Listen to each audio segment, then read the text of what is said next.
예, 오늘 우리가 읽은 본문의 말씀은 우리 예수님께서 변화산에서 변화하는 내용을 말해주고 있습니다. 마태, 마가복음에도 같은 내용이 있습니다만은 오늘 본문 누가복음은 아주 자세하게 변화산의 내용을 말씀해 주고 있다는 것을 알아야 되겠습니다. 예수님께서 변화산에서 영광 중에 혼자가 아니라 모세와 엘리야와 더불어서 이렇게 이제 나타났습니다만은, 그러나 하나님께서 언급하신 것은 예수님만을 언급한 것을 봤을 때에 예수님의 신성을 증거하셨다, 그렇게 볼 수가 있겠습니다. 아무리 모세가 위대하고 엘리야가 위대하다고 할지라도 예수님과 동등할 수 없다는 것을 선언하신 것이지요. 그러므로 모세와 율법과 엘리야의 예언이 결코 예수님의 십자가 사랑보다 높을 수가 없다고 하는 이야기인 것입니다. 단지 모세와 엘리야를 통해서 예수님의 별세에 대해서, 곧 예수님의 부활과 예수님의 승천에 대한 그런 내용을 암시해 주고 있다, 그렇게 말을 할 수가 있겠습니다. 자, 오늘 예수님께서 이 변화산에 올라갔을 때에 12 제자가 많지도 않지만 그 중에서 특별히 베드로, 요한, 야고보를 데리고 올라가신 것을 볼 수가 있습니다. 근데 우리가 성경에 보면은 야이로의 해당장의 집에 갈 때라든지 또는 겟세마네 동산에서 기도하실 때 보면은 12 제자 중에서 베드로, 요한, 야고보를 특별히 동행하신 것을 볼 수가 있습니다. 곧 어려운 자리마다 이 세 제자를 꼭 예수님께서 데리고 가셨어요. 이 모습을 볼 때에 우리는 다 같이 우리가 신앙생활 하지만은 특별히 그 예수님과 동행할 수 있는 그런 신앙생활을 하는 자가 되어야 되지 않겠느냐 하는 생각을 해보는 것입니다. 우리 예수님께서 이제 베드로, 요한과 야고보를 데리고 이제 변화산에 기도하러 이제 올라가셨지 않습니까? 그러자 이제 예수님께서 그 얼굴과 몸은 물론이요, 그가 입고 있는 옷까지 강체가 나고 아주 변형이 그렇게 되버렸습니다.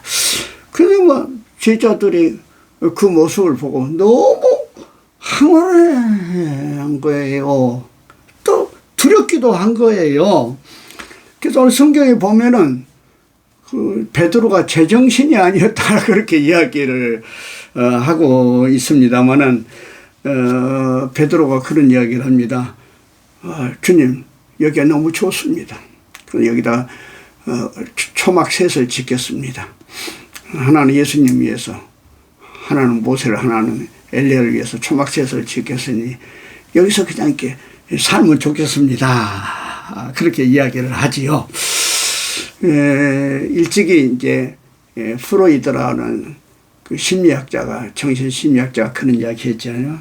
사람은 의식을 가지고 말할 때가 있고 의식이 없이 말할 때가 있는데, 의식을 가지고 말할 때는 거짓말을 많이 하지만은 의식이 없이 말할 때 그 사람은 진짜 말을 한다, 그렇게 이야기를 한 것처럼 베드로가 제정신이 없이 지금 말한다는 것은, 그것은 진짜로 그가 체험해서 그가 보고 만나고 경험하고, 그래서 여기가 좋습니다 하는 그런 그래서 진정한 그 행복을 체험해서 나오는 그의 고백이라고 그렇게 볼 수가 있겠습니다.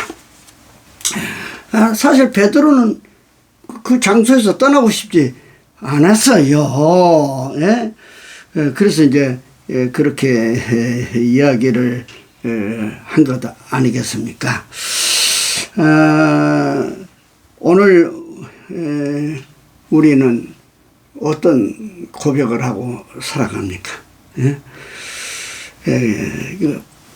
이렇게 그 베드로처럼 하나님을 향한 간절한 사모함이 있습니까? 또는 은혜에 대한 간절함이 있습니까? 우리가 하나님을 믿음에도 불구하고 여전히 세상의 성공과 재물에 과도하게 집착하는 이유는 위대하고 거룩하신 하나님의 영광을 진짜로 맛보지 못했기 때문이 아니겠습니까?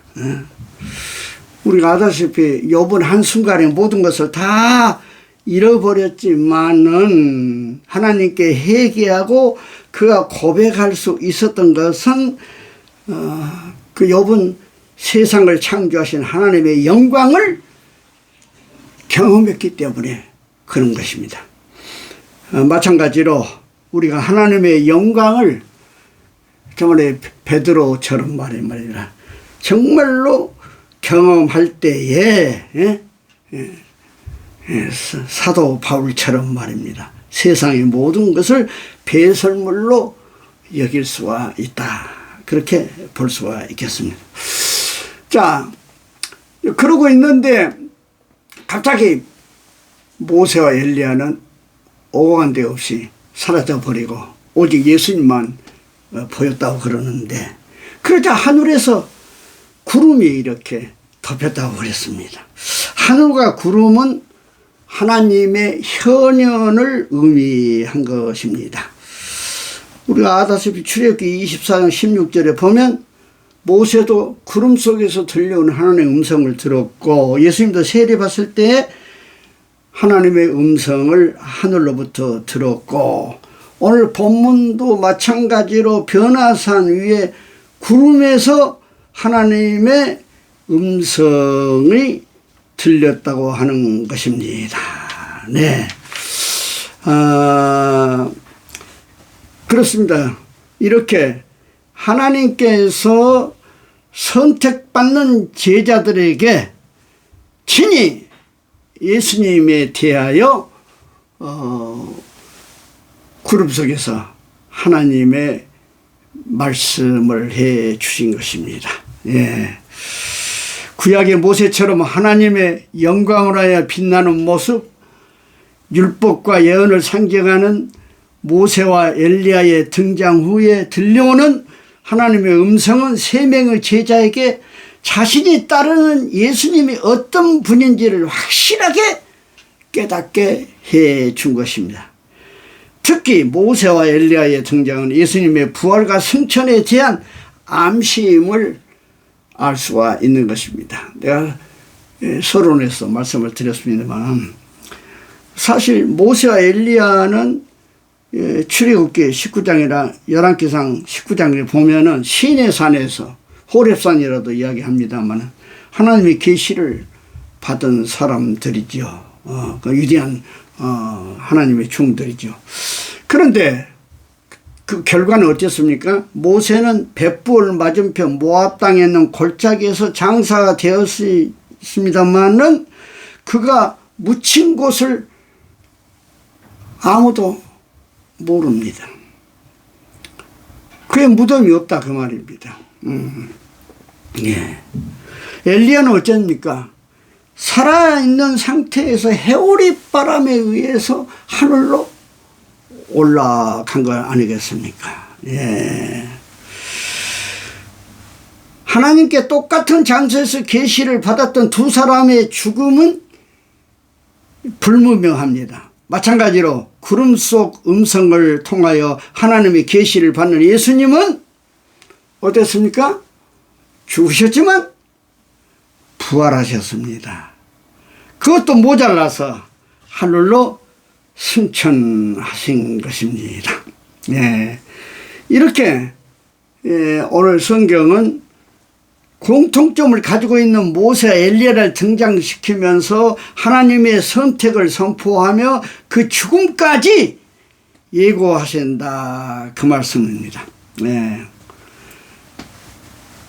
이처럼 하나님께서는 선택받는 제자들을 위해서 친히 말씀을 하신 것입니다.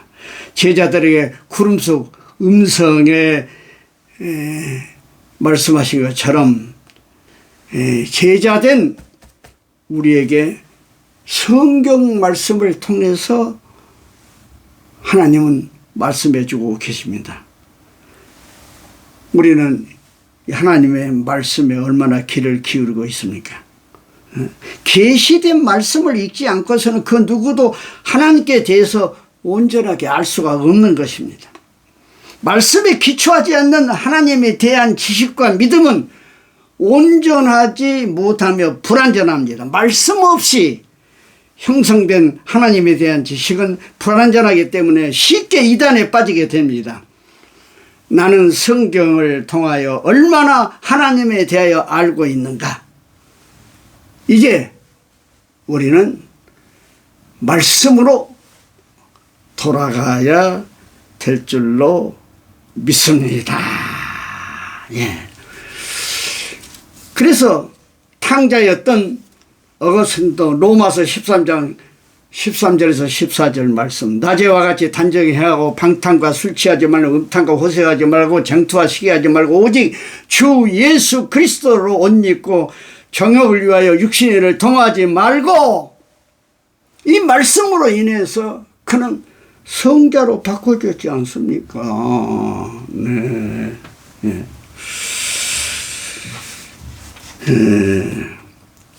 그런데 여러분, 이 이야기는 이것으로 끝나지 않습니다.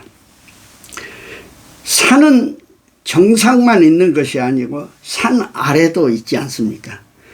그 황홀한 경험 뒤에 이튿날 이제 예수님과 제자들이 그 변화선을 내려오니 산 아래는 세상은 죽고 죽이는 약육강식과 속고 속이는 적자 생존의 처참함의 덫을 놓고 있는 곳입니다.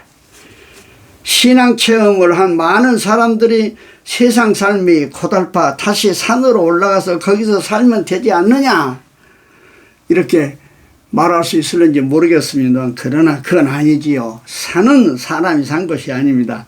사람이 산에 오르는 것은 내려오기 위해서 오르는 것이지 거기 살기 위해서 오르는 것은 아니지요. 예? 십자가에 죽을 줄 뻔히 알면서 그럼에도 내려와야 했던 예수님처럼 우리 역시 처절하게 싸우며 신앙을 지켜나가야 할 것은 바로 이 세상이라고 말을 할 수가 있겠습니다. 곧 변화산의 사건을 경험한 제자들이 산에 내려오자마자 귀신들이 아들을 고쳐달라고 부탁하는 아버지가 나타난 것입니다. 귀신들이 아이는 아버지의 애아들이고 증상은 간질이었습니다. 변화산 사건을 경험한 제자들 외에 다른 제자들이 아이를 치료하고자 했으나 제자들은 무력했습니다. 네. 사실 이 제자들이 귀신을 쫓아내고 병자를 고치는 것은 이번이 처음이 아니지 않습니까? 예. 그들은 이미 복음을 전하며 병을 고친 능력을 했던 경험이 그 제자들에 있었어. 그럼에도 불구하고 무력한 모습을 보인 것은 왜 그랬습니까? 예. 그들은 여기서 우리가 깨달아야 될 교훈은 교만이 그 속에 들어왔기 때문에 그렇게 된 거 아니겠습니까? 마침내 예수님께서 이제 그 귀신을 꾸짖으니까 그러니까 귀신이 이제 나가서 온전하게 됐지요. 예.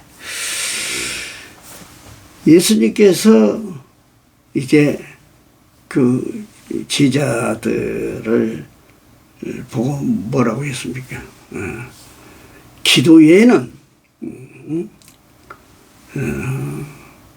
이렇게 불러갈 수 없다 이야기를 하신 것입니다. 네, 그렇습니다. 우리가 신앙생활을 항상 긴장하고 깨어서 기도생활하면서 해야 되지. 안주한다든지 교만한다든지 그러면은 우리는 무능력한 신앙인이 되고 만 것입니다.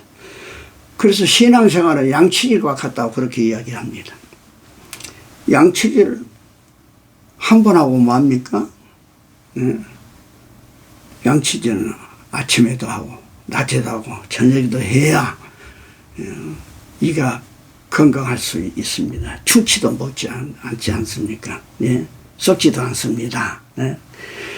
항상 양치질을 해야 한 것처럼 그 말입니다. 예? 우리가 하나님의 은혜를 경험하고 하나님의 놀라운 말씀의 큰 능력을 우리가 체험하고 그랬다 하면은 더 바짝 엎드려서 그 은혜가 소멸되지 않도록 우리가 기도하고 기도해야 될 줄로 믿습니다. 예. 여러분 다 나름대로 하나님의 능력을 경험했을 줄 압니다. 그 능력이 소멸되지 않기 위하여서 우리는 기도하고 기도하는 성도들이 되기를 주의 이름으로 축복합니다. 아멘.